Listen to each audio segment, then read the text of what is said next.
And I also want to give a shout out to Osvaldo. He's the owner of Agave, who just blessed us with this space, with food, contributing to this campaign. It means a lot to have this small business owner who he's also been through immense struggles and keeping this place afloat. There's been a lot of challenges for the small business community, and yet in spite of that, he still wanted to contribute in his way to this campaign. So it means so much. I hope you all will continue to support Agave, continue to come back as repeat customers. I swear he did not ask me to say this. This is just out of my own words, but I truly mean it because I'm just so grateful. So this campaign is really around ensuring that Oakland becomes a world-class city, because we have all the ingredients to do it. We really do. We're so close. And yet at this time, it feels so far, because right now the city is besieged and it is bleeding out with violence. It's just the reality. We had a mass shooting happen in Juneteenth. It's just, we're living in troubled and chaotic times in Oakland, and it's just strange because there's just juxtaposition with this beautiful lake, our beautiful scenery here in Oakland, and yet there's a reality that is unfortunately not just a Fox News narrative, in which we've got folks that are being subjected to violence on the daily, whether it's out in East Oakland when I talk to the families there, where they're sick of the gun violence, or I go to restaurants and restaurant workers are being also subjected to various violence. We've got bus drivers held up at gunpoint. There is a reality of just serious things that we need to grapple with. And I think all of us are sick of the violence that's happening here in Oakland. I certainly am. Part of the reason that I did decide to run for city council is I had my own incident. It was on Lakeshore Boulevard, and there was an incident by which some young folks decided to deliberately run me over with their car, and they filmed it, and they were laughing at me. And look, I'm not a vindictive person. I did not want to see them go to jail. They were young. I did not get hurt. However, I thought in the best outcome of this matter would be that, they have their license, their driver's license revoked, honestly. They cannot have that if they're going to continue to run people down at 60 miles per hour in the street, and they get enrolled in community service, and they earn their way to get their driver's license back. They have some intervention with some services, and they turn their life around, because there's still hope for these young individuals. But yet, my experience in going to the police department was that A, I could barely get a report, okay? And because there was clearly something going on with the police department where they just have a lot going on. And I finally was able to issue a report with two folks that were responding to a domestic violence incident in the neighborhood. And in that way I was able to issue the report. But I started to dig into the data around Oakland and the public safety situation. And that's when I was like, I'm sorry, but it does not make sense. Here in Oakland, we do have the 4th highest crime rate in the United States, and yet we have below the national average when it comes to the per capita of police. And so what is happening is we have officers that run from emergency to emergency, okay? I have some very dire statistics. There's a type of call called a priority 1 phone call. This is a phone call that requires an immediate response by the police. Okay, there's a violent assault happening, and yet that national average is 5 minutes around the country. Here in Oakland, there were months in 2023 when that average response time was over an hour long. And where are most of those calls coming from? They're coming from our most disadvantaged communities like East Oakland. So this is where I started to find myself. I don't arrive easily as someone who's always believed strongly in progressive politics, to arrive easily at a conclusion to say that we actually need more police officers. But actually examining the issue and also seeing the amount of overtime that our officers are taking, because they're taking on average 10 hours every week, which actually increases the likelihood of use of force complaints by 27%. And so we're having a situation where we're putting the public at risk. Those who are being arrested are also putting at greater risk. It's not a good situation for anyone involved. And so our public safety really needs to entail an adequately staffed police department. We need to use the right technology in the meantime to ensure that we have basic safety here in Oakland. So many of us have been subjected to some form of violence or crime, but beyond that, we also have other problems here in Oakland, serious ones. First, we have communities that are also bleeding out in terms of displacement out of the city. Longtime communities, the Black community, if you look at the percentage of folks that are leaving Oakland, and it's not acceptable. And it's because we don't have enough affordable housing. We have a housing crisis and a housing shortage here in Oakland, and we need to do a lot more to build a lot more housing. We have millennials that can't afford to live here. I know I look at my own bill, my own bank statement, I'm like, where's the money going? The math doesn't math, it just doesn't. And so we need to build more housing and ensure that people of all income levels can afford to live in Oakland, that we put in place an inclusionary zoning policy that also ensures that we have a more integrated society, because we don't want segregated societies. We want integrated societies where people of all income levels are living together. And so when next time you see in Oakland, a high rise, or you see apartment building that's 20 new units, you know that a portion of those are for those who are low income. And so we ensure that we're having an inclusive society here in Oakland. The other thing that we need to grapple with is the homelessness that has exploded here in Oakland.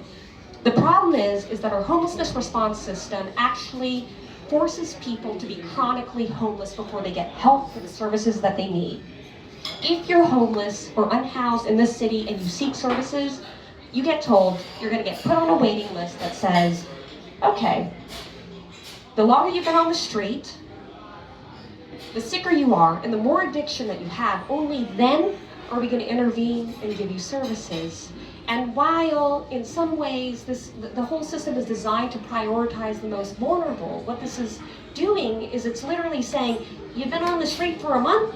Sorry, you're going to have to wait a year longer before we're going to give you the help that you need. And unfortunately, that's not good for the human being that's experiencing this crisis, and it's not good for the taxpayer either.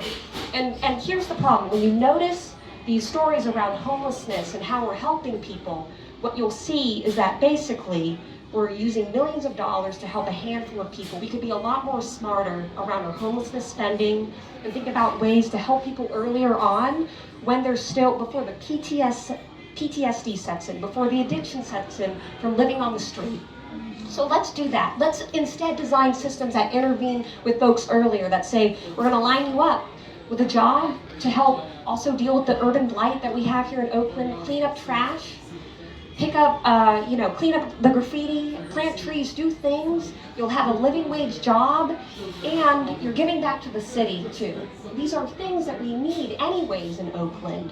And that is how we can be smart. There's a lot more stuff I can talk about with homelessness, but I'm going to leave it at that in terms of just a structural brokenness within the homelessness response system that is causing the issues that we see today. But finally, we need economic development here in the city of Oakland. This is really what's going to put Oakland on the path to be a world-class city. First, we are so well positioned to be the manufacturing hub of clean energy and clean transportation. We have, just so much money going out the door due to the Inflation Reduction Act. This is our federal taxpayer dollars. We paid for this transition to decarbonize the economy, okay? And yet those benefits have not come here to Oakland. What you'll see is all around the Bay Area, you've got clean tech investment, you've got a manufacturing site that's forming in, Palo Alto, Fremont. Fremont is having a green manufacturing boom. You've got Alameda, you got San Leandro, and yet those sites are not coming here to Oakland, where we've got abandoned warehouses out in East and West Oakland. These are communities that have been subjected to historic environmental injustice, pollution, and redlining. These are exactly the communities that, should we attract those jobs, these are high quality, blue collar jobs for folks who both have college degrees and those who don't, right? And we are in this larger tech innovation hub of the Bay Area. We have this opportunity to really lead the movement of decarbonization here in Oakland. We really do. There's incredible opportunity. We just need to put into place the steps to attract those companies to come here. Finally, the other thing that I'm running on is the creation of cultural districts all throughout Oakland. What is beautiful and amazing about Oakland is our ethnic and cultural diversity. You can't see this anywhere else in the Bay Area. You really can't. This is, we are extraordinary, an extraordinary rainbow of people that live here in Oakland. How do we put ourselves on the map for our cultural economy?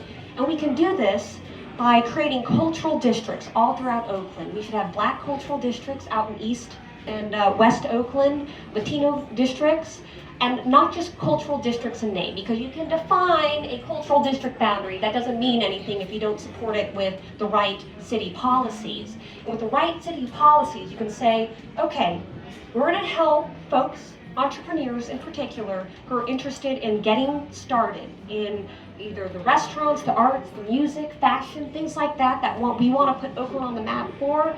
You're going to lower the taxes on you so that you can get your start in forming your business, okay? We're going to make it easier for you. That way, over time, we're really proliferating this cultural economy that is to be celebrated here in Oakland. And I will say that, as it relates to cultural districts, it all comes down to, the reason I think of this idea is because of Chinatowns, honestly. Chinatown is also where I have my childhood connection here to Oakland. I think about Chinatowns and the fact that they have created opportunities and upward mobility for a community that's been shut out of the traditional economy, right? I think about how can we create this model for other communities too. And Chinatown is also the reason that I feel compelled to run for this office. Because it was my childhood connection, it was a sense of belonging that I did not have where I grew up. And so I want to give back to the community that helped raise me here. That's why I'm doing this, but I can't do this alone. I really can. This is be part of a group effort. I also want to have one-on-one conversation with each of you, if I haven't yet done that yet, to hear about what you want to see change here in the city.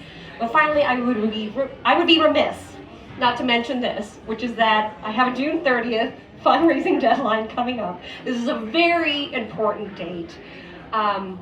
It's a date by which you have to fundraise an immense amount of money. It sets the narratives for endorsements. It sets the narratives for basically further funding to come along. And so it's an incredibly important date by which I need to fundraise an immense amount of money. I've said that before. I've already fundraised $42,000 actually. My goal, thank you. I called somebody I went on a date 10 years ago, and I asked them for some money, so it's been utterly shameless. I've gotten over these normal social cues that one must have to just be a regular human being, but it's necessary if you want to run for office. So all that being said, did it work? It worked? What did you say? I got $50, okay?